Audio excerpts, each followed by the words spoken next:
Más de 50 días de negociaciones fueron necesarios para sellar el acuerdo entre el PP y CiU que en 1996 facilitó la investidura de José María Aznar como presidente del gobierno español. Unas negociaciones que alumbraron el llamado Pacto del Majestic por el nombre del Hotel de Barcelona que acogió algunas de las reuniones y la cena final que rubricó el acuerdo y que durante años fue el cuartel general de las noches electorales de la Federación Nacionalista, del que ahora justamente se cumplen 25 años. Y un cuarto de siglo después aquel pacto es recordado con nostalgia por unos, desdeñado por otros y olvidado por muchos. La dificultad de la negociación, fruto de la que CiU se comprometió a investir al candidato del PP y a garantizar la gobernabilidad y la estabilidad de la legislatura, no estribó tanto en el contenido estricto del acuerdo, aunque costara plasmarlo en las 18 páginas finales 16 en catalán, como en la necesidad que tuvieron las direcciones de las dos formaciones de convencer a las respectivas militancias de que se disponían a hacer exactamente lo contrario que habían prometido en la campaña electoral y antes.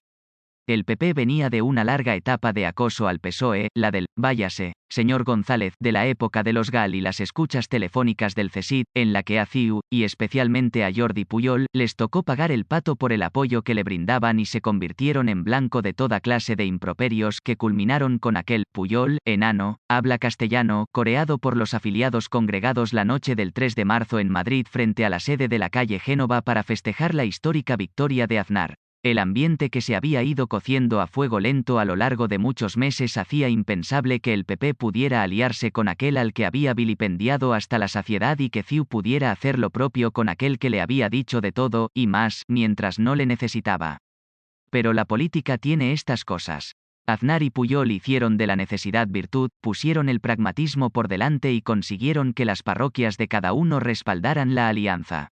A CDC le costó más asimilarlo y aceptarlo, sobre todo porque su candidato, Joaquim Molins, se había pasado toda la campaña garantizando que jamás pactaría con el PP. No así a su socio de UDC, que desde el primer momento dio por hecha la entente.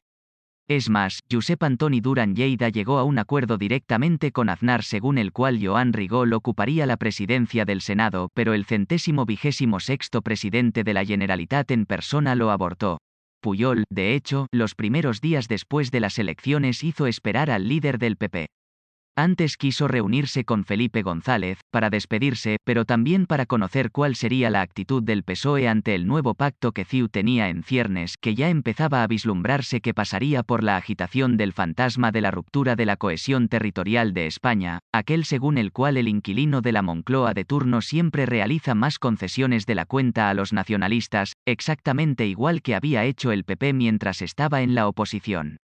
Ahora, en cambio, asumía el hecho diferencial de Cataluña y elogiaba la contribución del nacionalismo catalán a la gobernabilidad de España, exactamente igual que había hecho el PSOE, cuando menos de palabra, mientras gobernaba. Y encima Aznar hablaba catalán en la intimidad. Los principales acuerdos el presidente de la Generalitat y el del PP se vieron directamente hasta en 3 ocasiones, mientras los equipos negociadores, encabezados por Molins y Rodrigo Rato, iban trabajando.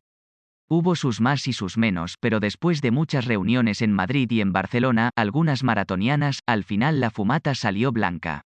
Era el 26 de abril. El 28, un domingo, las direcciones de todos los partidos ratificaron a lo largo del día el acuerdo, la Comisión Permanente del PP por aclamación y el Consejo Nacional de CDC con el 80% de votos a favor, el de UDC con el 86% y solo el 10% en contra.